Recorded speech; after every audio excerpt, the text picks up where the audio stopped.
Donc, très rapidement, un petit survol pour ceux qui ne connaissent pas Folks. Folks, aujourd'hui, on dessert plus de 1200 clients au Canada. On gère quotidiennement plus de 125 000 dossiers employés. Folks a obtenu un financement là, de près de 5 millions de dollars en début 2024. On a aujourd'hui le vent dans les voiles, trois équipes de développement à plein temps. On est plus de 60 employés. Donc, on est très fiers, un fleuron québécois dans le domaine des logiciels RH au Québec et au Canada. Euh, Essentiellement, on a deux solutions. Un système d'ATS, donc un Applicant Tracking System pour gérer les candidats. Puis on a également notre volet le plus connu, qui est le système d'information RH, qui garde l'employé au cœur de ce système-là, avec une panoplie de modules. Qu'on parle d'évaluation de performance, qui ces temps-ci, c'est très apprécié, très en demande, signature électronique de documents, accueil, intégration, accident de travail et autres. Bref, une boîte à outils assez complète pour vous, les professionnels RH, pour vous aider à vous outiller, à améliorer vos processus, à les standardiser, à mettre un peu plus d'automatisation, à sauver du temps et à focuser sur la valeur ajoutée finalement. Donc, prochain webinaire, on vous a écouté. On a tendance à faire des webinaires qui sont beaucoup sur les meilleures pratiques RH. C'est parfait, c'est notre mantra, c'est ce qu'on veut. On veut vous aider, vous amener de la valeur, mais évidemment, on est des experts technologiques aussi. Prochain webinaire, le 4 juin, de midi à 13 heures, on va vraiment se lever les manches, se salir les mains. On va aller plonger dans trois outils, l'ATS, le SIRH, de même qu'une solution de temps et présence, gestion des horaires avec Evolia, qui est un partenaire intégré à Folks. Donc, on va vraiment être très hands-on, vraiment une démonstration technologique de trois outils. Donc, pour les intéressés, n'hésitez pas. Vous pouvez prendre une photo du code QR ou encore aller voir dans la section chat et vous inscrire dès maintenant pour le prochain webinaire. Maintenant, nos experts, je suis très heureux de les avoir avec moi aujourd'hui. On a des personnes de grande qualité qui vont amener beaucoup de valeur, j'en suis convaincu, et des cas concrets, des cas pratiques. Vous nous avez demandé ça, on va vous en donner aujourd'hui. Je commence d'abord en présentant Josiane. Josiane, qui est une professionnelle RH, une CRHA évidemment, qui a développé au fil du temps une expertise en gestion du changement, qui est experte à développer des environnements de travail qui sont alignés Josiane, bienvenue. On est très content de t'avoir avec nous aujourd'hui. Merci Stéphane, merci de me recevoir dans votre webinaire, c'est super apprécié. Josiane, évidemment, qui est présidente fondatrice de Main dans la main. Donc, vous avez là dans le chat son lien LinkedIn. Donc, je vous invite à lui faire une demande de connexion. On a avec nous également Antoine. Antoine, qui est président fondateur de Bourrasque Innovation. Antoine, qui a développé une expertise en transformation numérique, entre autres. Antoine a supporté, a aidé plus de 100 entreprises au Québec à faire le pas dans une transformation numérique. Donc, il sait de quoi il parle.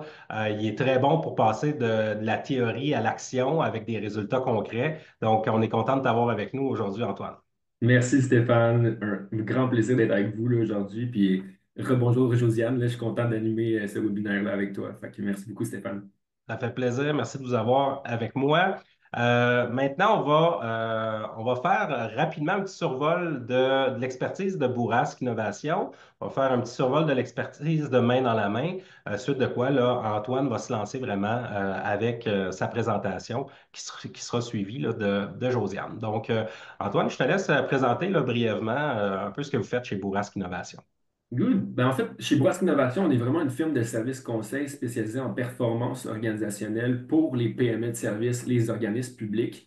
Souvent, on agit sur trois différents volets qui sont interreliés les uns avec les autres, tant au niveau stratégique, savoir où est-ce qu'on s'en va, comment avoir les meilleures conditions pour gagner. Deuxièmement, au niveau transformation numérique pour être plus efficace. Puis le dernier volet, c'est en innovation, comment se distinguer du lot tout en amenant plus de valeur à notre clientèle. Donc, ça fait 5 ans là, que j'ai fondé l'entreprise sans projet qu'on a eu à faire jusqu'à maintenant. Donc, c'est un petit résumé très rapide là, Puis avec des très beaux noms, hein, tu as des petits, des moyens, des gros clients, des clients du secteur public également. Donc, c'est hyper intéressant, assez varié. Donc, bravo pour ce que tu fais. Main dans la main maintenant, Josiane, j'aimerais que tu nous expliques un petit peu votre expertise. Mais dans la main, développer une expertise en développement organisationnel. Donc, on s'est donné comme mission d'accompagner les entreprises à développer des équipes autonomes, bienveillantes et performantes. Et on passe, notre approche est basée sur une approche en gestion du changement.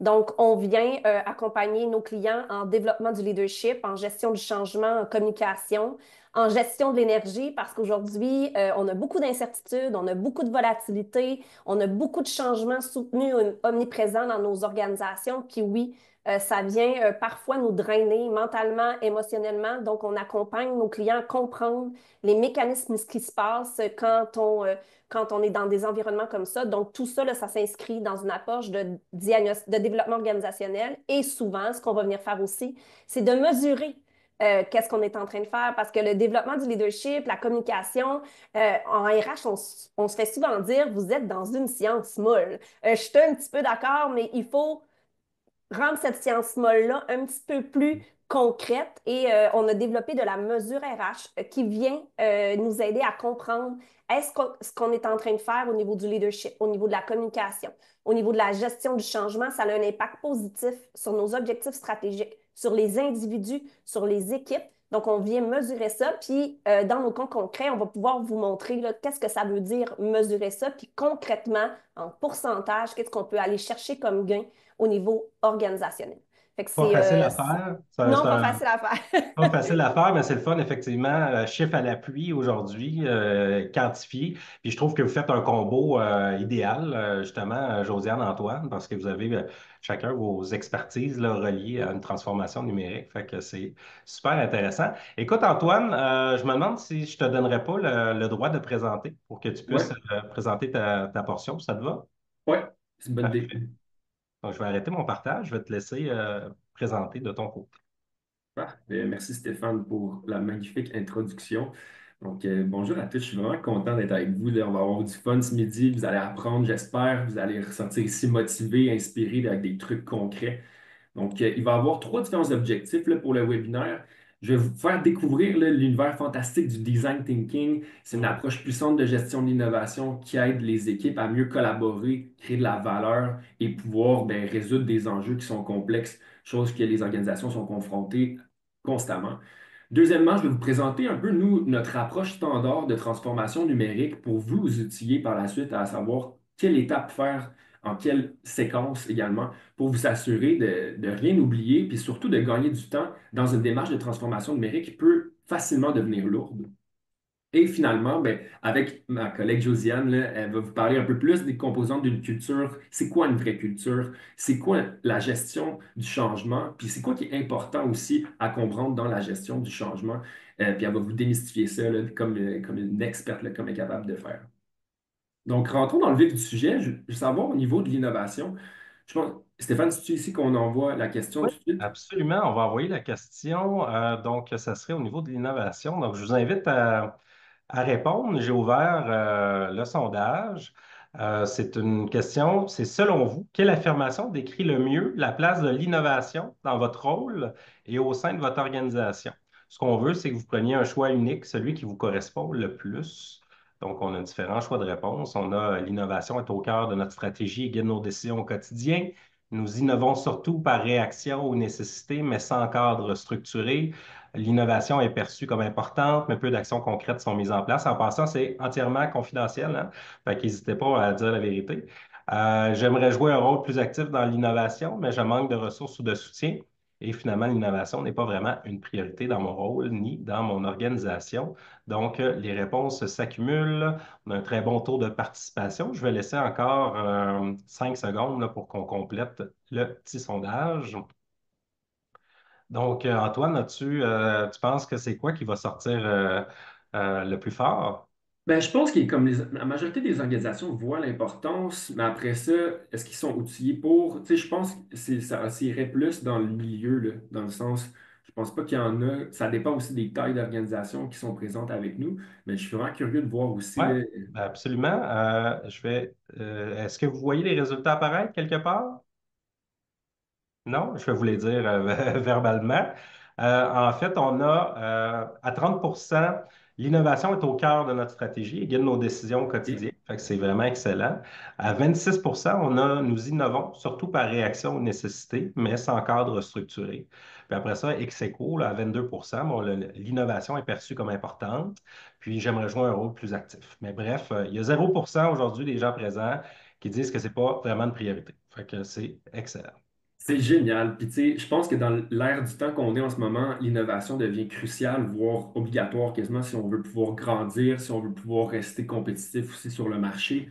Puis, ben, je vais commencer par vous expliquer un peu, là, c'est quoi ma définition de l'innovation. J'ai fait plusieurs recherches parmi plein d'études d'experts en gestion de l'innovation partout dans le monde. Puis, ils ont ressorti, en fait, là, les différentes thématiques que vous voyez à l'écran présentement.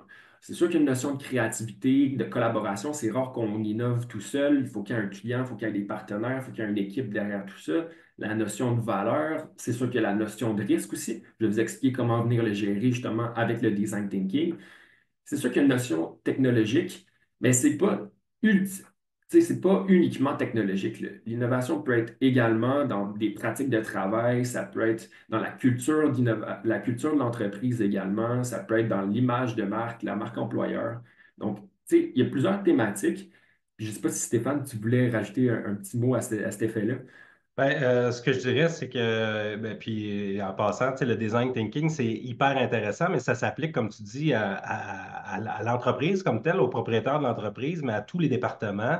Puis aujourd'hui, c'est sûr qu'on parle principalement des professionnels RH dans les départements RH, là, mais bref, bien hâte de t'entendre sur la suite.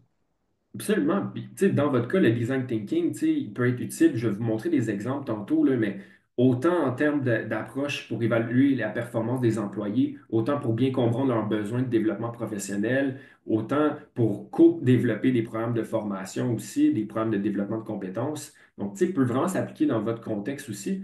Mais les deux concepts forts que j'aimerais que vous reteniez en lien avec l'innovation, pour que vous puissiez vous l'approprier dans votre organisation, c'est ces deux éléments-là. Offrir de la nouveauté, offrir quelque chose qui n'existe pas sur le marché pour justement être distinctif puis ressortir du lot. Mais le modèle d'affaires, les produits-services doivent non seulement être différents, mais doivent aussi générer plus de valeur aussi. Puis c'est là que la grosse distinction entre une invention, c'est facile de créer des bébelles, c'est facile de créer des nouveaux produits, mais est-ce que ces produits-là vont avoir du succès? C'est là que c'est super crucial. Puis vous allez voir après ça comment le design thinking peut venir maximiser la valeur. Puis quand on parle de valeur, qu'est-ce que ça veut dire? C'est Socrate qui avait dit, je pense, la sagesse commence par la définition des termes. Puis j'ai trouvé ça excessivement juste. Puis justement, j'ai trouvé un entrepreneur que je suis et que j'adore énormément. Puis même ça, vous, dans votre rôle de DRH, VPRH, conseillère RH, vous allez pouvoir retenir un peu comment maximiser la valeur de l'expérience employée ou dans votre département. Dans le fond, il y a quatre différentes variables à la valeur. Premièrement, qu'est-ce qu'on promet comme résultat, multiplié par c'est quoi la probabilité de réalisation perçue. Donc, plus grands vont être ces deux variables-là, plus grande va être la valeur, donc par conséquent, le prix ou la valeur totale du produit, service ou du processus. Divisé par le délai puis l'effort. Ça, c'est le délai, c'est le moment entre lequel on achète un produit ou service et qu'on reçoit les résultats, multiplié par l'effort et sacrifice. Est-ce qu'on a besoin de faire beaucoup d'efforts, beaucoup de sacrifices pour pouvoir arriver au résultat promis? Je donne toujours l'exemple, si par exemple je veux perdre du poids, il y a plusieurs solutions qui m'offrent à moi. Je peux aller chercher un programme d'entraînement qui va être gratuit sur le web, m'éduquer par moi-même. Le résultat promis, ben, ça va être de diminuer mon poids. La probabilité de réalisation perçue, là, elle va être moindre que par exemple si je veux me faire une chirurgie de liposuction, que là, ça va me coûter beaucoup plus cher, mais la probabilité de réalisation perçue va être à 100%. Et le délai et l'effort et sacrifice, aucun délai, aucun effort et sacrifice. Tu as juste besoin d'avoir le cash pour pouvoir le payer. Mais pensez, vous, dans votre organisation, comment vous pouvez justement jouer sur les probabilités de réalisation perçues. Par exemple, des témoignages d'employés qui sont hyper satisfaits, faire des capsules pour montrer vraiment c'est quoi le vrai climat de travail, c'est quoi la culture d'entreprise. Puis le délai, puis l'effort et sacrifice, ben, c'est de dire comment offrir une expérience employée qui va rapidement donner de la valeur, qui va rapidement donner de la mobilisation, de l'engagement, sans effort et sacrifice, donc sans grosses tâches fastidieuses là, pour la clientèle. Donc, super intéressant. Vous allez pouvoir l'utiliser par la suite là, dans votre entreprise. Honnêtement, moi, j'ai adoré quand j'ai vu cette définition-là. Je l'ai même partagé à mon équipe Ouais, parce que mon équipe veut pas, ben, on parle de valeur hein, auprès de nos clients potentiels. Puis je trouvais que c'était bien défini. Puis la seule chose qu'un client peut contrôler finalement là-dedans à peu près, c'est la probabilité de réalisation perçue, tu sais, en mettant en place des bons mécanismes. Là. exact. Mais bref, Exact. belle description. Mm. Absolument. Puis, tu sais, vous avez 1000 clients et plus, dans le sens où vous avez des témoignages, vous avez des testimonials, vous avez des preuves aussi qui font en sorte que votre solution elle vient pas juste de commencer, là, elle est bien établie. Donc, tu sais, ça, c'est comment leverage ça pour justement pouvoir grandir par la suite. Puis là, après, ce que je m'interroge aussi, c'est pourquoi tout le monde veut faire de l'innovation, mais pourquoi ça ne marche pas dans la majorité des cas? Encore une fois, j'ai fait une grosse étude, j'ai retrouvé 4 différentes thématiques là, qui sont des causes d'échec en lien avec l'innovation. Premièrement, c'est au niveau de la culture. Puis je vous dirais, là, Josiane aussi avait en parlé tout à l'heure, là, mais la culture, c'est le facteur le plus déterminant d'innovation ou de succès d'innovation dans une organisation. Puis quand il n'y a pas d'adhésion de la direction, quand il y a trop de bureaucratie, trop de lourdeur, trop de peur du risque, bien, ça vient freiner les initiatives des employés, ce qui vient démobiliser tout le monde. Deuxième élément, ben, plusieurs innovations ne voient pas le jour parce qu'il y a une mauvaise compréhension du marché. Je vais donner un exemple très rapide, là, vous allez très bien comprendre. Il y a une entreprise que j'ai entendu parler, là, c'est une firme d'ingénieurs. Il était 5 ingénieurs. Ils voulaient développer un robot qui allait dans le milieu des hôpitaux pour pouvoir aider les préposés aux bénéficiaires, les infirmières dans leur travail. Eux, qu'est-ce qu'ils ont fait? C'est qu'ils ont investi 5 millions de dollars. OK? 5 millions sans même parler aux clients, sans même co-développer avec les clients, aller comprendre comment ça pourrait s'insérer, c'est quoi les défis qu'eux vivent à l'interne. Résultat, ben, après 3 ans, l'entreprise a fait faillite avec des dettes énormes. Donc, vous voyez, quand on ne comprend pas bien le marché, puis quand on ne co-développe pas avec le marché, ben, ça va être très, très difficile d'avoir un succès commercial. Donc, deuxième élément, c'est la mauvaise compréhension du marché. Troisièmement, ben, si ce n'est pas inclus dans la stratégie organisationnelle, ça va être très difficile d'avoir un succès global en termes d'innovation. Puis ça, ben, ça part de la vision, ça part de la compréhension, de l'adhésion de la haute direction, ça part au budget aussi qui va être alloué à des initiatives d'innovation à plus haut risque, mais qui vont être contrôlées. Et il n'y a rien de pire que d'avoir juste une petite cellule d'innovation avec deux, trois personnes dans une entreprise, puis que ben, eux travaillent juste en silo, puis que ça ne se diffuse pas, fait que ça décourage tout le monde, puis ça crée pas le momentum nécessaire pour pouvoir y arriver. J'ai envie de faire du pouce sur ton dernier point au niveau de la clientèle. On le comprend bien dans un contexte d'entreprise qui traite avec des clients externes, mais c'est aussi vrai pour la clientèle interne. Puis j'ai déjà accompagné des clients d'envergure. Là. On parle des 10 000, 20 000 employés qui déployaient des projets, des initiatives en impliquant des directeurs, des gestionnaires, mais souvent, ils n'allaient pas jusqu'à descendre sur le terrain avec les employés qui, au quotidien, font le travail. Exact. Puis arriver avec des solutions ERP, par exemple, de plusieurs millions de dollars qui ne venaient pas tout à fait répondre aux vrais besoins. Ouais. Bref, de sonder nos clients internes, nos employés sur leur processus de travail aussi, là. Ah, absolument, absolument. Puis, tu sais, de casser un peu de la tour d'ivoire, puis les employés, tu sais, de plus faire collaborer les gens ensemble, puis se faire parler, parce que comme tu dis, Stéphane, mais c'est eux qui, au final, sont en contact direct avec les clients, puis c'est eux qui, majoritairement, font la job opérationnelle Puis qui aussi. vont faire que, justement, ça va être un succès au final. Absolument. Puis ça, ben, autant Josiane dans son approche que dans la mienne aussi, ben, tu sais, on inclut ça dès le départ, là, de comprendre vraiment la réalité des gens, les sonder, faire des questionnaires, des entrevues, focus group, bien comprendre leur réalité. Puis Puis la quatrième. Antoine, Ah oui, vas-y, Antoine, vas-y. j'aurais le goût de rajouter, tu sais, tu as parlé beaucoup de culture puis de valeurs perçues, mais tu sais, des fois, quand ça se passe, ça, puis qu'on voit qu'on n'est pas capable d'aller consulter les parties prenantes ou qu'on a peur de le faire, souvent, il y a une raison du pourquoi qui est dans notre culture organisationnelle. Donc, il faut se poser les questions. Est-ce que nos valeurs actuelles soutiennent un environnement où on peut innover, où on peut changer, où on peut prendre des risques, où on peut se tromper? Où on peut avoir le courage de dire on a une grosse solution à implanter, on ne sait pas comment on va y arriver, on a besoin de votre aide pour imager les processus, les délais, la manière dont on va vous former. Tu sais, souvent, ce que je vois, c'est que la haute direction a des beaux projets, c'est aligné avec les objectifs stratégiques, ça fait plein de sens, mais plus tu es loin des opérations, plus tu n'as pas vraiment d'idée comment y arriver, puis c'est bien correct. Mais quand on veut innover, il faut être capable de dire on ne le sait pas. Puis avoir le courage de dire, on n'est pas la meilleure personne pour faire ça, puis on a besoin de vous. Puis souvent, c'est comme ça, tu sais, quand les gens me disent comment on vient créer de l'adhésion, comment on vient créer de l'engagement, ben l'action la plus petite que tu peux faire, c'est de dire, j'ai besoin d'aide, je ne comprends pas, j'ai besoin de vous autres. Là, tu viens Ouais. de créer une adhésion, un engagement instantané, puis les gens ne se Ouais. lèvent pas le matin en se disant, je ne vais pas aider mon entreprise à réaliser ses projets et ses objectifs. Il n'y a Exact. personne qui se lève en se disant ça. Fait que oui, ça fait plein de sens, effectivement. Ah, c'est un bon point. On laisse l'orgueil de côté. C'est ça, Oui, exact. être un leader aujourd'hui, puis on va en parler plus tard, c'est ça. C'est de Ouais. laisser son ego de côté. Puis beaucoup de nos comportements, des façons dont on pense aujourd'hui, c'est l'ego qui parle en premier. Puis c'est très difficile de le faire taire un peu des fois parce que ça demande de la vulnérabilité, de l'authenticité, du courage. Puis c'est pas facile, ça. Fait que c'est ça. On en parlera plus en détail tantôt, mais tu as tout à fait raison, Stéphane. On te laisse continuer, Antoine. Puis le dernier cause d'échec, je dirais, c'est vraiment au niveau des structures et processus. Tu sais, parce que oui, c'est sûr, la culture, comme on vient d'en parler, c'est crucial. Il faut avoir, c'est comme un peu c'est de base. Il faut avoir une bonne culture, il faut avoir un bon leadership. Mais si on n'a pas de structure, déjà que c'est chaotique, l'innovation, par définition quasiment, ben, comment tu sais, y arriver si on n'a pas de processus, si on n'a pas de structure pour y arriver? Fait que tout ça pour vous amener au design thinking, qui a été un coup de cœur pour moi depuis 5 ans. Je vous dirais, là, j'ai investi énormément d'heures dans vraiment m'approprier la démarche, comprendre en profondeur qu'est-ce que c'est. J'aime bien dire le design thinking, c'est une approche humaine et innovante pour résoudre des enjeux. Et ça, ben, ça facilite autant, en fait, ça favorise la collaboration, l'intelligence collective, donc de ramener un peu tout le monde au même piédestal, puis de dire, gars, on est tous confrontés à des défis, prenons-les un par un, mêlons nos expertises ensemble pour trouver les meilleures solutions. Puis au lieu de se lancer all-in dans un projet, comme je vous l'ai mentionné avec les ingénieurs, ben, on va y aller de manière intelligente, par itération, par petits pas et on va s'ajuster en cours de route.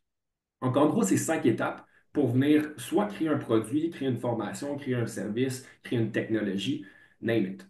Donc, j'aime bien là, dans votre cas, tu sais, je vais vous parler dans votre langage. Si je veux développer une nouvelle formation, si je vais dans un mode traditionnel, OK, peut-être que je pourrais prendre 1 mois, 2 mois pour développer le contenu pédagogique de la formation, trouver l'angle, trouver la clientèle cible, etc. Après ça, prendre peut-être 1 ou 2 mois pour commercialiser la formation. Et après ça, ben, se croiser les doigts que ça va fonctionner. OK?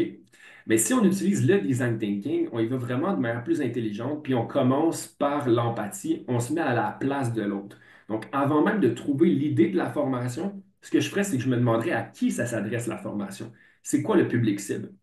Et de là, ben, je vais aller les interroger, je vais démontrer de l'empathie. Je vais vraiment me mettre à leur place, comprendre c'est quoi leur gros pain point, c'est quoi leur motivation, c'est quoi les compétences qui manquent, puis c'est quoi la formule de formation peut-être qu'ils aimeraient avoir. Et de ça, ben, je vais pouvoir venir définir très clairement c'est quoi là, leurs vrais besoins. Puis en fonction de ça, c'est là qu'on passe en mode d'idéation. Un des gros défis que les entreprises vivent, par exemple pour une formation, ben, c'est qu'on commence de l'idéation, on ne va pas prototyper, on ne va même pas tester, on va de l'idéation à la réalisation, puis c'est là que le risque va venir vraiment augmenter. Donc, par exemple, si je vais avec un processus de design thinking pour créer une formation, ben, une première itération peut se faire en une semaine. Je vais rencontrer 5, 10, 15 personnes, j'envoie un sondage à plein de clients potentiels ayant le même segment, les mêmes caractéristiques. Je définis très bien. Après ça, je fais une séance de brainstorm. Je peux arriver en une semaine avec un prototype d'une maquette d'offre de service. Après ça, je vais retester avec ces personnes-là. Puis là, du moment que je le teste, ben là, je regagne en empathie. Je redéfinis mieux est-ce que je suis dans la bonne direction ou non, puis ainsi de suite.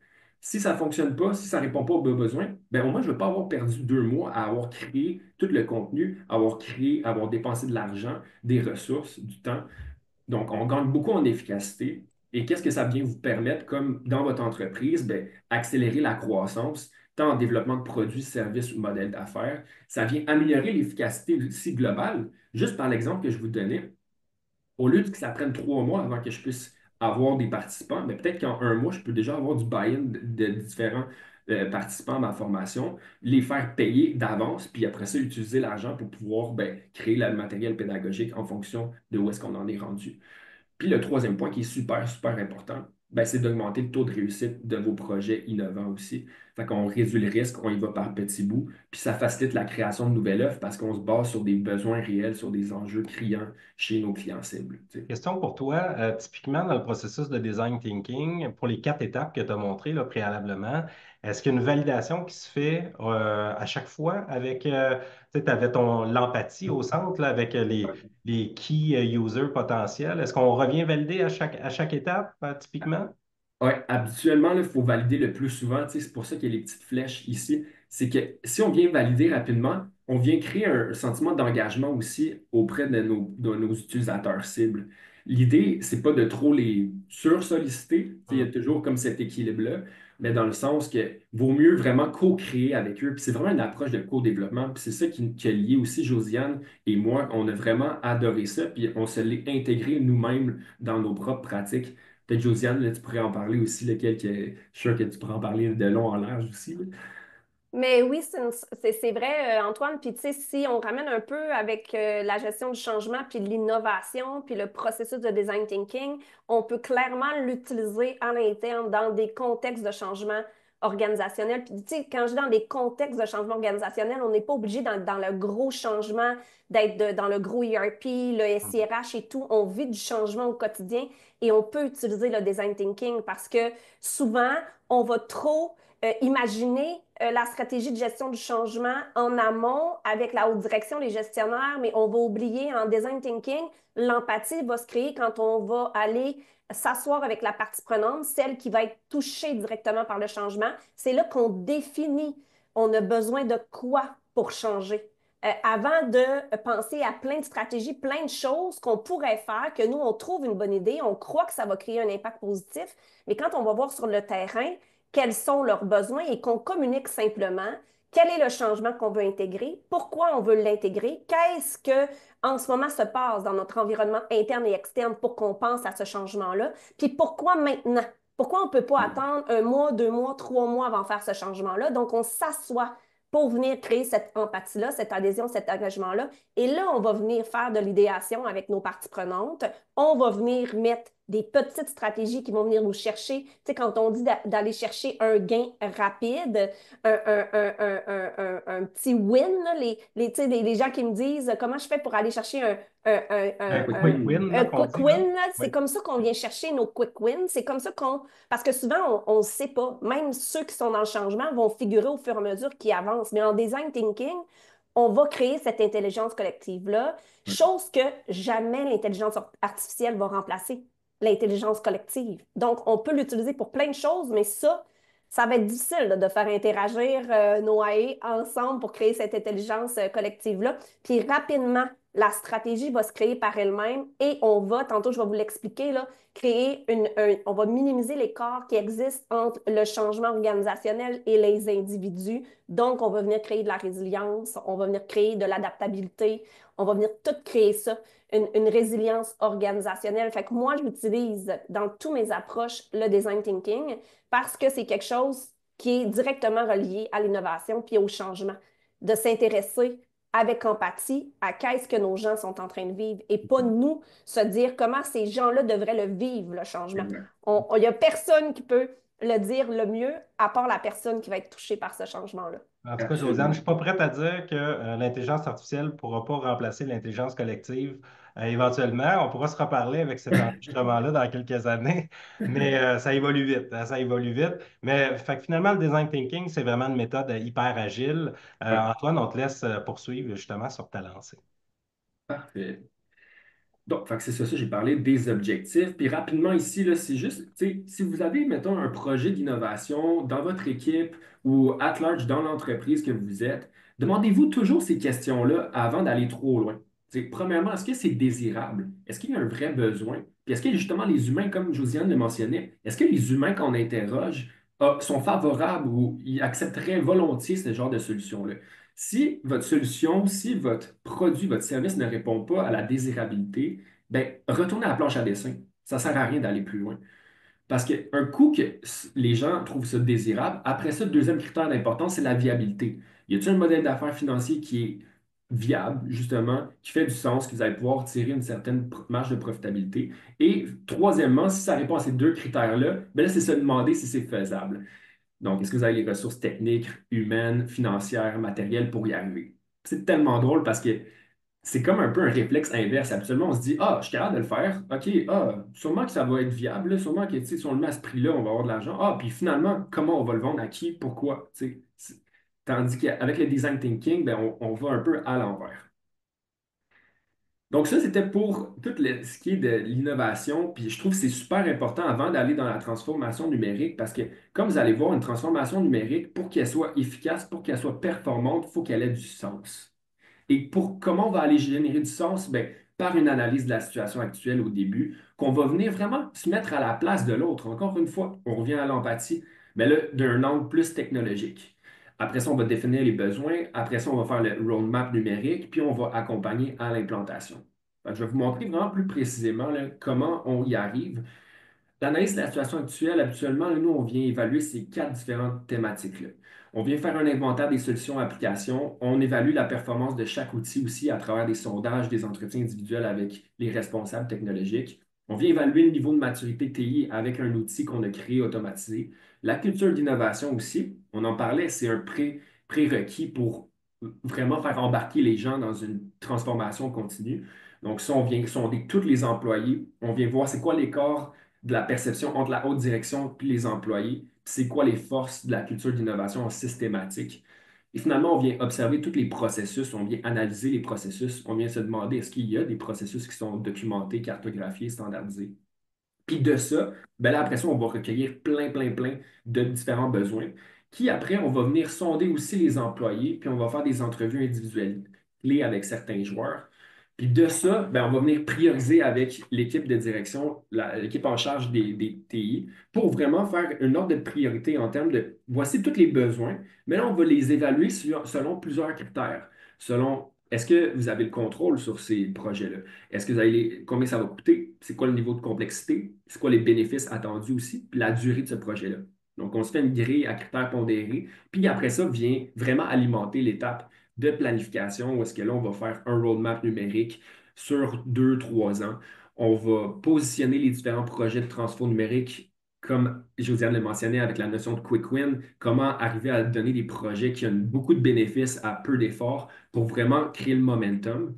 Puis après ça, ben, on va venir faire de la recherche de technologie en fonction des besoins qui sont ressortis, des démonstrations avec des fournisseurs, des rencontres, puis par la suite des recommandations vers des fournisseurs. Puis un coup que c'est terminé, ben, il y a tout l'aspect d'accompagnement à l'implantation, la gestion du changement et la gestion de projet. Puis moi, j'aime bien dire la gestion de projet, c'est pour les affaires plus techniques, tout ce qui est en lien avec le projet. La gestion du changement, c'est l'aspect humain. Où est-ce que là, on va venir comprendre les frustrations, là, les émotions qui sont vécues. Puis une bonne transformation, selon moi, c'est de gérer le projet, gérer le changement en parallèle tout au long. Donc, avant de passer la parole à ma chère collègue Josiane, je vais juste vous présenter deux études de cas. Je suis vraiment très fier là, de ces études de cas-là parce qu'il y a eu des résultats assez impressionnants. On a accompagné le service aux entreprises du Centre de service scolaire des Laurentides là, sur une période de 2, 3 ans. Eux, dans le fond, il y avait un retard énorme en termes de technologie ou en termes de formation sur les technologies de base. Et ils nous ont mandaté pour aider à rehausser tous les niveaux de compétences des Laurentides. Donc, ce qu'on a fait, ben, c'est qu'on a fait plusieurs focus groups, des sondages, des entrevues individuelles pour recueillir les gros besoins prioritaires de ces types de clients-là. Par la suite, ben, on a élaboré un programme de formation structuré qui était aligné directement aux besoins qu'on a recensés. Suite à ça, ben, on a recommandé certains formateurs qui étaient disponibles sur le marché. Ils ont lancé le programme, puis ben, un succès flagrant, 70 000 de vente dès le premier mois de ce programme-là, puis 500 000 de revenus pour la première année. Je pense vraiment que le facteur de succès de ce projet-là, ça a été de consulter en amont les gens, les embarquer dans le projet, puis de co-développer avec eux, puis leur proposer quelque chose qui était aligné directement avec leurs besoins. Puis une autre entreprise que j'accompagne depuis 3 ans, qui est aussi un bon chum là, de l'université, non, du secondaire en fait. Il y a une entreprise d'impartition. En fait, c'est une entreprise qui place des ingénieurs, des techniciens, des électromécaniciens en milieu manufacturier. Puis eux, quand j'ai commencé à les accompagner, il y avait plein de défis au niveau des outils de travail, la structure des ventes, la transformation numérique, les rôles et responsabilités, puis il n'y avait pas de plan stratégique trop clair. Donc, on a fait une formation de 21 heures de design thinking à l'ensemble des employés pour justement bâtir cette culture d'innovation-là, partager un langage commun. Par la suite, ben, on a défini tous les processus opérationnels, on a intégré le AI dans leur pratique de travail, on a fait de l'automatisation avec des Zapier, avec des Make.com, des Airtable, puis plein de systèmes qu'ils utilisaient à l'interne. On a fait la planif stratégique, puis on les accompagne aussi dans des suivis quotidiens, des suivis hebdomadaires, puis on a créé un lead magnet avec eux. Donc, on est vraiment leur extension au niveau stratégique. Puis, ben, quand on a commencé à les accompagner, ils faisaient 600 000 de revenus. Aujourd'hui, ils font 1 700 000. Fait qu'on est très heureux de tout ça. Puis, je pense qu'un des facteurs de succès, ça a été, ben, je pense, oui, le design thinking, mais d'avoir toutes les différentes expertises, tant en stratégie, vente, marketing, d'avoir les bons systèmes, puis s'assurer que tout le monde a une vision commune avec les bons outils et les bons processus. Ton ancien ami d'université doit être content de t'avoir dans son réseau, avoir ces chiffres-là. Puis Absolument. on parlait d'ego tantôt, mais tu sais, des projets comme ça de gestion de changement, souvent c'est sporadique. On va avoir une initiative. On n'a pas toujours les compétences ou l'expérience à l'interne pour le faire. Puis ça peut être bon aussi des fois d'aller vers l'extérieur pour avoir un regard neuf, justement laisser tomber l'ego, avoir quelqu'un qui analyse l'ensemble des départements, puis qui amène un regard frais là, sur la situation. Fait que, est-ce que vous diriez que vous en avez vu beaucoup des clients qui réalisaient eux-mêmes des projets de gestion de changement sans l'aide de consultants externes ou la plupart du temps, ils s'équipent d'un consultant? Peut-être, Josiane, tu pourrais mieux répondre pour la gestion du changement. Oui, puis Antoine, tu partageras ta présentation, là, pas obligé d'inverser les rôles, mais oui, Stéphane, je te dirais que ceux qui viennent faire affaire avec des consultants externes en gestion du changement, c'est des gens qui ont nommé vouloir avoir des cultures qui sont déclinées dans des cultures d'innovation. Donc, je vais entendre beaucoup culture de bien-être, culture de changement, culture d'apprentissage. Donc, ça, c'est toutes des cultures qui nourrissent l'innovation. Donc, ceux-là, puis c'est un peu l'approche là, que je vais vous décrire tout à l'heure, c'est quand on conscientise que pour y arriver, c'est pas juste une question de processus d'outils et de stratégie. C'est une question de développement des compétences individuelles et des équipes pour que tout le monde développe une posture d'agent de changement. Donc, qui va s'opérationnaliser de différentes manières, dépendamment du rôle qu'on a dans l'organisation. C'est comme ça, là, puis Antoine, avec cette belle question-là, là, tu peux passer à la prochaine slide. C'est comme ça que la gestion du changement va s'opérationnaliser dans une culture. Parce qu'aujourd'hui, en changement, on ne parle plus de ponctuel, mais on essaye de trouver la manière d'être durable dans le temps. Et si on va être durable dans le temps et on ne veut pas juste soutenir une initiative de changement comme, mettons, Antoine, te parler dans tes deux cas, bien là, il va falloir rentrer dans est-ce que ce qu'on fait est inscrit dans notre culture organisationnelle et est-ce qu'on est capable d'être durable dans le temps? Et est-ce que c'est incarné dans toutes les sphères de notre organisation, des employés de plancher de la production à nos gestionnaires intermédiaires, à nos gestionnaires exécutifs, à la grande tête, le DG ou peu importe, le conseil d'administration? C'est ça qu'il faut être capable de créer. Puis c'est là qu'on vient voir les 4 grands piliers de la culture organisationnelle, puis qu'on peut se questionner en tant qu'organisation. Est-ce que mes valeurs actuelles soutiennent ma culture de changement, d'innovation, de bien-être, d'apprentissage? Si on n'a pas des valeurs qui s'inscrivent dans des valeurs de collaboration, d'innovation, d'entraide, de courage, d'authenticité, on va beaucoup avoir de difficultés à durer dans le temps. Puis ça va être comme des pics qui vont apparaître, puis on va avoir certains succès, mais on va se dire, ben voyons, comment ça que je suis pas capable de toujours créer ce succès-là, puis que ça me prend donc bien de l'énergie, puis du temps, puis de la planification à chaque fois pour y arriver. Mais parce que nos valeurs ne sont pas ancrées dans des cultures d'innovation qui nous permettent d'être durables dans le temps. Puis quand on a ces valeurs-là, bien l'autre question qu'on va se poser, est-ce qu'ils sont comprises, est-ce qu'ils sont partagés et est-ce qu'on a les comportements attendus pour pouvoir y arriver? Donc, une valeur d'authenticité, une valeur de courage, une valeur de prise de risque, ça veut tout dire puis ça veut rien dire. Parce que dans une culture, dans une entreprise X, dans une entreprise Y puis Z, on n'a pas toujours les mêmes comportements attendus. Qu'est-ce qu'on veut dire, nous, par prise de risque? Parce que c'est comme ça que les gens vont pouvoir se projeter dans le quotidien et dire, ah, OK, moi, c'est comme ça que je dois agir, c'est comme ça que je dois me comporter, et c'est la perception qu'on attend de moi pour me dire, j'ai la valeur de prise de risque, j'ai la valeur de courage, j'ai la valeur d'authenticité. Donc, ça, c'est important. Au-delà d'afficher ces valeurs, il faut que les gens comprennent comment moi, je peux les faire vivre au quotidien dans mon rôle. Et l'autre chose, c'est de dire, est-ce qu'on a les rituels communs dans notre entreprise pour pouvoir y arriver? Et quand je dis les rituels communs, est-ce qu'on a des rituels de partage, de collaboration, d'entraide, de consultation des parties prenantes? Est-ce qu'on a des rituels qui amènent le plaisir, qui amènent la déconnexion?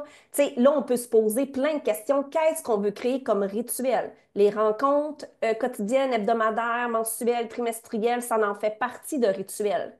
Des rituels aussi, des fois, on va se poser la question, c'est pas obligé d'être toujours des rituels qui sont structurés et formels. Ça peut être des rituels informels.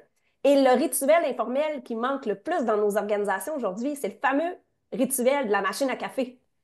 Comment de gens comprennent ce qui se passe dans l'organisation en se jasant au café 3, 4, 5 minutes le matin et qui ont l'impression de connecter avec d'autres gens de l'organisation que leur équipe ou leur département. Aujourd'hui, dans nos modes de travail hybride, on se doit de se questionner, est-ce que ce rituel-là, qui était très informel et qu'on n'avait pas besoin de s'occuper, existe dans notre organisation et comment, et à quoi il sert et pourquoi on veut l'avoir. Donc, ces rituels-là, formels et informels, c'est super important de comprendre s'ils nous aident à faire vivre nos valeurs et à venir engager les gens et chercher cette intelligence collective-là quand on a des cultures qui sont plus axées, là, ou qui sont déclinées dans l'innovation. Le langage commun, Antoine, tu nous as parlé tout à l'heure, dans la formation, le développement des compétences, c'est ça qu'on fait surtout, développer un langage commun dans le design thinking, dans la gestion du changement, dans la compréhension de la communication, c'est ce qu'on fait quand on fait de la formation. Et c'est le pourquoi aussi, dans nos stratégies de formation, il faut trouver un moyen de soutenir dans le temps. Est-ce qu'on doit tout faire en 3 mois ou on pourrait peut-être le faire sur un an pour que ce langage commun-là soit soutenu et qu'il soit intégré de manière plus digérable dans le temps? Parce que des fois, on forme 3, 4 gros jours, puis là, on se dit, ben voyons, j'ai l'impression que mes gens ils ont appris quelque chose, mais pas au niveau où j'espérais qu'ils apprennent. Et là, aujourd'hui, ben, il faut se poser la question, est-ce que nos gens sont disposés mentalement à recevoir autant d'informations? Et Stéphane, je ne sais pas si c'est le bon moment pour lancer notre sondage, mais on parle de stress organisationnel, hein. Le stress, c'est quelque chose qui vient agir directement sur le cerveau et qui vient minimiser notre capacité d'écouter, de comprendre, d'intégrer et aussi notre capacité à être en relation avec l'autre. Donc, tu sais, quand on entend des comportements de la patience a ses limites, là. On dit qu'il y en a qui ont la patience courte, ils sont irritables, ça prend pas grand-chose pour qui pètent une petite coche en bon français. Peut-être qu'on est dans un niveau de stress trop aigu dans notre organisation. Fait que souvent, là, on va venir essayer de comprendre et de percevoir notre degré de stress organisationnel, un peu ce que tu viens de mettre de l'avant, Stéphane. Donc, Oui, on est... exactement. Là, Oui, les réponses s'accumulent. Quel est votre niveau de stress organisationnel en ce moment? Une fois de plus, là, les réponses sont entièrement confidentielles, fait qu'hésitez pas à répondre. J'en profite pour vous mentionner, on a la section Q&A dans le bas du Zoom aujourd'hui. Vous pouvez nous poser des questions en tout temps. On va avoir un petit 5 minutes à la fin pour répondre aux questions. Donc, allez-y, ne vous gênez pas. Donc, on a les réponses maintenant au sondage. Donc, je vais fermer le sondage. Ce qui sort en premier lieu, c'est modéré. Il y a du stress, mais ça se gère raisonnablement bien avec 34 de l'audience aujourd'hui. On a élevé, le stress est présent et commence à affecter la concentration et ou la motivation à 29. C'est pas rien, hein, quand même, une entreprise sur 3 pratiquement. Euh, Après ça, ben, on a du très élevé. Il y a une pression constante, ça affecte la performance et le bien-être, 12%. Donc, élevé, très élevé, là, ensemble, c'est 41%, modéré, 34%, faible, 20% et très faible, 5%. Donc, tu as raison, Josiane, le stress est très Puis, élevé.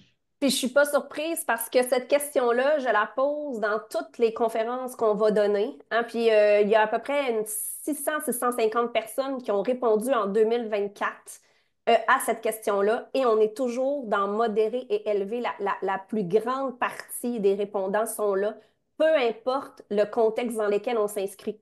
Moi et Antoine, on a donné une conférence au Congrès de l'Ordre l'année passée, on a posé cette question-là, on était encore là-dedans.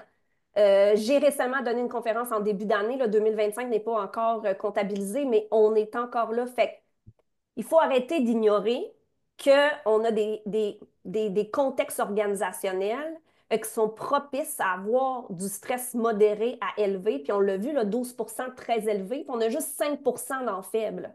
Donc, c'est à considérer sur notre capacité à changer, notre capacité à être réceptif et notre capacité aussi à mettre beaucoup de projets d'innovation de l'avant. Parce que, je ne sais pas, Antoine, je ne me rappelle pas si dans tes causes d'échecs, tu nous as parlé de notre capacité, mais des fois, on veut manger tout l'éléphant en même temps. Puis il faudrait peut-être le déconstruire en petits morceaux pour ultimement faire l'éléphant. Là. Je ne dis pas de ne pas avoir d'ambition et d'audace, loin de là, mais des fois, il faut le faire en toute conscience de notre stress organisationnel. Puis ça, ben, ça s'inscrit dans le leadership visible et engagé. Tantôt, tu disais, Antoine, que une clé de succès était l'engagement de la haute direction. Ben, quand on voit ce leadership-là engagé et visible, et qu'après ça, ils ont la capacité de dire, on n'est pas capable d'y arriver toute seule, on veut votre collaboration, on vient vous consulter, on vient travailler avec vous, on vient créer cette collectivité-là, ben c'est là que les gens disent, OK, les bottines suivent les babines, on va pouvoir y arriver ensemble. Puis, je dis toujours aussi, dans votre approche de priorisation, consultez les parties prenantes. Dites-leur, voici les objectifs qu'on veut atteindre, voici les résultats de vente qu'on veut avoir, peu importe c'est quoi vos objectifs, communiquez-leur et demandez-leur, avec ce qu'on vous présente, quels sont les projets qu'on devrait mettre de l'avant rapidement pour aller chercher ces quick wins-là, puis dans lesquels vous dites, ben ça va créer ça, puis qu'est-ce que ça va créer? On veut vous entendre. Parce que des fois, on priorise à haut niveau, puis on Ouais. oublie de demander si la priorisation fait du sens. Puis là, ben, quand on essaie de changer, d'innover, de faire des projets de CRH, de ERP, ben, des fois, on n'y arrive pas. Puis juste de leur demander. Puis après ça, là, quand on consulte les parties prenantes, je dis toujours aux gens, consulter les parties prenantes, ça ne vous donne pas une obligation de dire oui à tout ce qu'ils vont vous dire, hein. Consulter les parties prenantes, c'est un moyen d'aller chercher l'information qui va vous permettre d'expliquer pourquoi vous allez à gauche et vous n'allez pas à droite. Ils vous donnent les moyens de créer la réponse qui va faire du sens pour eux, qui va venir toucher le cœur et qu'après ça, la tête va se dire, je vais passer à l'action. C'est ça qu'on cherche en design thinking, c'est exactement, tu sais, quand on parle de l'empathie, on parle surtout des émotions, on parle du cœur. Et 80% de nos décisions en tant qu'humains sont prises avec le cœur. Puis après ça, oui, on va se mettre dans l'action, puis on va réfléchir au processus, aux outils, à comment on veut le faire, puis tout ça, là, on va... Mais en premier, c'est notre cœur qui a dit oui, et non la tête. Ouais. Pensez à ça. Combien de fois quelqu'un vous a dit, puis ça, c'est Antoine est très bon pour ça avec moi, j'ai un 5 à 7 jeudi, Josiane, tu veux-tu venir avec moi? Ça serait le fun. Non, non. Ah, je dis non, Antoine, je suis fatiguée. Non, non, non. Ah, come on, j'ai vraiment besoin de te voir. Ça serait le fun qu'on discuterait. Et là, il vient chercher mon petit cœur. Puis là, ma tête se dit, bon, qu'est-ce qu'on tasse pour y arriver? J'ai le goût d'y aller. Et là, c'est un exemple très, très bénin, là. Mais on est comme ça dans notre quotidien. Et le cerveau prend des milliers de décisions comme ça par jour. J'ai pas la donnée avec moi, là, mais récemment, j'ai trouvé ça. Là, on prend, là, c'est incroyable le nombre de décisions qu'on prend dans une journée. Fait que si tu veux passer à la prochaine slide, Antoine. J'avais une Oui, question vas-y, Stéphane. d'un membre, d'un participant qui dit que faire quand le CEO ne participe pas aux quatre piliers de la culture? Le middle management semble être les seuls à pousser pour des rituels communs, à faire preuve de leadership visible, incarner les valeurs de l'entreprise. Que peut-on faire? Fait qu'en gros, si notre CEO, lui, participe pas aux quatre piliers de la culture, Qu'est-ce qu'on fait? Mais en fait, c'est d'avoir une conversation courageuse avec notre CEO.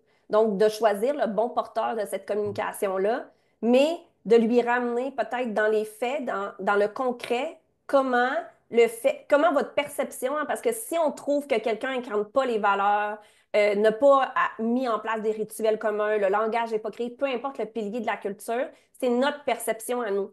Donc, quand on va créer cette conversation courageuse-là, c'est de lui dire à cette personne-là, voici ma perception en ce moment, c'est voici pourquoi, puis voici qu'est-ce que ça vient créer pour moi, pour mon équipe, pour l'organisation. Puis c'est de sensibiliser le CO à ça, puis d'arriver avec des solutions. Parce que ce qui est toujours difficile quand on parle à la haute direction, c'est ce qu'ils n'aiment pas surtout, c'est quand on arrive avec une panoplie de problèmes ou de constats et avec aucune solution.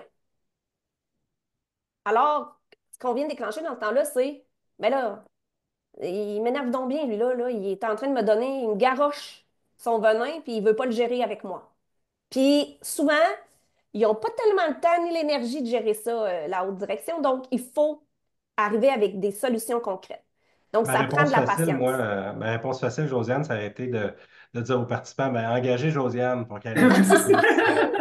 Mais puis, tu sais, oui, Stéphane, mais en même temps, tu sais, il faut une initiative qui est faite. Puis après ça, quand on a déclenché ça, ben, les solutions là, qu'on peut apporter, c'est ça. Si lui il dit, ah, j'ai pas cette perception-là, puis qu'il est dans la confrontation, puis il est dans l'explication que lui, il est pas comme ça, puis pourquoi ci, pourquoi ça, le diagnostic organisationnel et l'évaluation du contexte de changement peut nous amener à avoir ces discussions avec cette personne-là. Puis là, on se détache de la forêt, hein, tu sais, on descend de l'arbre, on regarde la forêt, puis souvent, c'est niaiseux à dire, puis c'est pas parce que les gens à l'interne sont pas capables de ça, mais les consultants externes ont une certaine légitimité de dire des choses que même si on dit à l'interne, il n'y a pas d'écoute ou de réceptivité.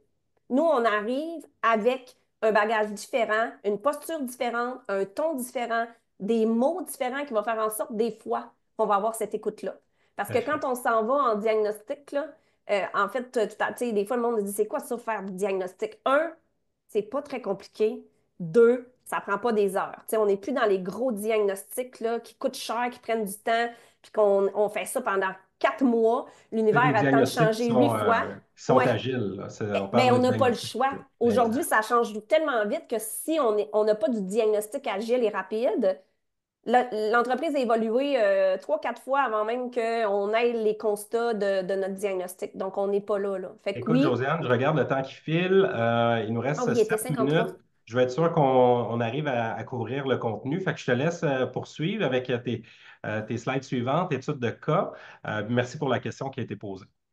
Oui, merci beaucoup. C'est le fun quand vous avez des questions. Puis je vais être, je vais être brève, là, bref, pour te laisser du temps pour fermer ça, Stéphane. Mais l'approche en gestion du changement aujourd'hui, tu sais, vous voyez structure, outils, processus et vous voyez habileté d'autogestion. Donc, c'est se dire quel est le minimum qu'on a besoin dans notre entreprise pour structurer, outiller et mettre des processus clairs et viables et durables pour gérer notre changement et quelles sont les habiletés d'autogestion, parce que c'est ça qu'on a besoin aujourd'hui. C'est pas tant de structure, d'outils, de processus. On est surstimulé et surstructuré dans nos organisations. Quand on parle de changement, les gens, ils, ils débarquent quand on veut trop structurer le changement. Il faut en avoir. Moi, je dis 20 de structure, 80 d'habileté d'autogestion, d'autorégulation. Puis qu'est-ce qu'on veut dire par là? On veut dire gestion du stress, gestion et compréhension des émotions, on veut dire compréhension de nos besoins en période de changement, gestion des préoccupations aussi. On est là-dedans dans des habiletés d'autogestion, on travaille beaucoup. Là, ce que les gens, là, les RH, on appelle de l'intelligence émotionnelle. Donc, on est là-dedans. Puis quand on vient chercher un équilibre entre ces deux-là, on vient créer de la résilience organisationnelle, de l'agilité émotionnelle et du courage. Le courage de changer, le courage de mettre notre ego de côté, tout ça vient se créer. Puis dans les, puis les exemples concrets vont nous amener à comprendre ça. Antoine, si tu veux passer au prochain, quand on fait ça, ben, on fait quoi concrètement quand on travaille les habiletés d'autogestion? Parce que c'est ça les études de cas que je vous ai mis de l'avant ce midi. On vient travailler les compétences du leadership dans une posture d'agents, de leaders de changement. Donc, EconoFitness, avec qui on a travaillé en 2024 et qu'on continue à travailler en 2025. Donc, quand on parle de durabilité, on parle de soutenir dans le temps. Mais je vous ai mis la première initiative qu'on a faite avec eux où on a accompagné leurs 22 gestionnaires à développer, oui, processus outils, structure en gestion du changement, un petit peu un petit coffre à outils, mais surtout des habiletés d'autogestion. Donc, c'est ça qu'on est allé faire. On a mesuré hein, au début quelle est notre capacité de changer. Donc, on est allé mesurer la sensibilisation au changement, le désir de changer, la compréhension du contexte de changement. On est allé mesurer la culture organisationnelle. Est-ce qu'elle est perméable au changement et la capacité à changer, la confiance organisationnelle qu'on a envers le changement. Donc, on a mesuré ça au début. Et là, si on passe à la prochaine slide, quand on a terminé le parcours avec les 22 gestionnaires qui étaient d'une période de 10 semaines, bien, le contexte de changement dans les piliers que je vous ai énumérés avait augmenté de 7. Donc, en 10 semaines, on est allé chercher un gain dans tout ce que je vous ai nommé au niveau du contexte de changement. Et on avait des gestionnaires qui étaient capables de nous dire maintenant, qu'est-ce qu'on comprend mieux, qu'est-ce qu'on comprend pas tout à fait et qu'est-ce qu'on a besoin pour le futur pour continuer durablement à changer. Puis Stéphane, merci de lancer la question parce que une chose que j'ai remarquée dans tous les mandats que je fais dans des contextes de changement, c'est que l'expérience perçue face au changement est hyper importante. Elle vient teinter la perception individuelle et collective. Donc, je vous demande d'avoir cette réflexion-là ce midi avec nous. Est-ce que votre niveau de perception face au changement dans votre entreprise est positif ou négatif? Et plus on tend vers la négativité, donc plutôt négatif, très négatif, plus il va falloir venir travailler nos habiletés d'autogestion, notre culture organisationnelle pour venir travailler nos forces mobilisatrices. Parce que quand on a beaucoup de négativité par rapport au changement, on a des forces restrictives. Donc, ça nous tire vers le bas. Qu'est-ce qui nous tire vers le bas et comment on fait pour les éliminer en utilisant nos valeurs, notre culture, nos rituels, le langage commun. C'est ça qu'on vient se poser dans des environnements de changement. Hyper Là, je suis intéressant. curieuse de t'entendre, Stéphane. En termes de Qu'est-ce que ça te donne? résultats, je dirais que on est à 49% plutôt positif, 38% très positif. On a un 6% neutre et 8% plutôt négatif. Donc, dans l'ensemble, c'est très bon. Puis, on a des tendances naturelles, évidemment. Hein. Il n'y a pas de mal à être résistant au changement. C'est juste qu'il faut en être conscient puis essayer de voir si le changement est valable, là, s'il faut le faire, effectivement, mais après ça, de développer des mécanismes là, pour contrer ça. Écoute, Antoine, je te laisse, je vais reprendre le contrôle rapidement pour la fin de la rencontre au niveau du partage.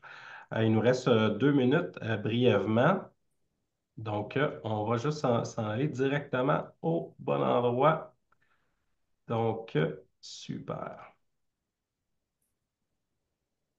Très brièvement, on a parlé des SIRH, des ERP. Je vous dirais un SIRH, c'est beaucoup plus simple à implanter qu'un ERP. Évidemment, ça n'empêche pas qu'il y a une gestion du changement autour de ça à faire. On le voit chez Fox, dans les entreprises, dans les petites, moyennes entreprises québécoises, canadiennes. Il y a une dette technologique au niveau des ressources humaines. On fonctionne encore beaucoup avec des fichiers Excel, beaucoup de papier, beaucoup de dossiers intranet alors que ben, les finances vont avoir leur logiciel comptable, les ventes, leur CRM et ainsi de suite, sachant que le coût de la ressource humaine, ben, c'est un des coûts les plus importants dans n'importe quelle organisation. Donc, il y a lieu de se questionner, est-ce qu'on ne devrait pas avoir des bons outils pour gérer les ressources humaines, s'assurer de les mobiliser, s'assurer de les retenir le plus longtemps possible.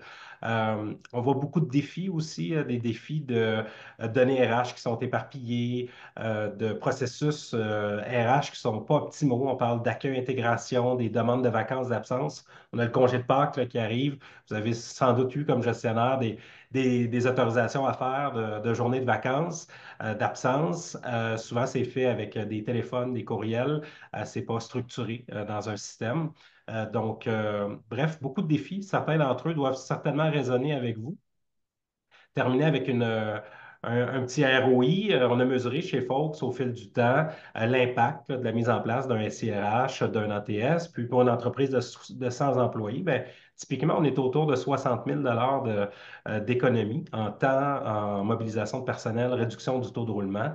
Donc, c'est pas rien. On parle de généralement 8 heures par employé par année économisées en temps de gestion. Donc, multipliez ça par votre nombre d'employés, là, puis vous allez avoir le chiffre. Je termine en disant, prochain webinaire, un webinaire sur une démonstration technologique de l'ATS, système Evolia au niveau de la gestion d'horaire, temps et présence, et SIRH. Donc, comment tout ça communique ensemble. On a des logiciels qui sont intégrés. On va vous montrer l'information qui est synchronisée entre tous ces systèmes-là et c'est connecté également avec des systèmes de paye. On peut penser à Netris, Employeur D. Donc, on a ce qu'on appelle le trio Big Mac. Je vous invite à vous inscrire, prendre une photo du code QR ou aller dans le chat rapidement. Sinon, ben, j'ai mis le lien des intervenants d'aujourd'hui, Josiane, Antoine, qui ont fait un excellent travail, qui ont partagé. Josiane, Antoine, merci encore pour votre temps, votre préparation. Je pense que les gens aujourd'hui ont eu vraiment de la très bonne qualité. Fait que merci pour votre temps. Merci Merci à tout le Stéphane. monde. Merci C'était Antoine. vraiment le fun. Merci à tout le Bon monde. après-midi. Merci d'avoir pris du temps avec nous. Au revoir. Ciao.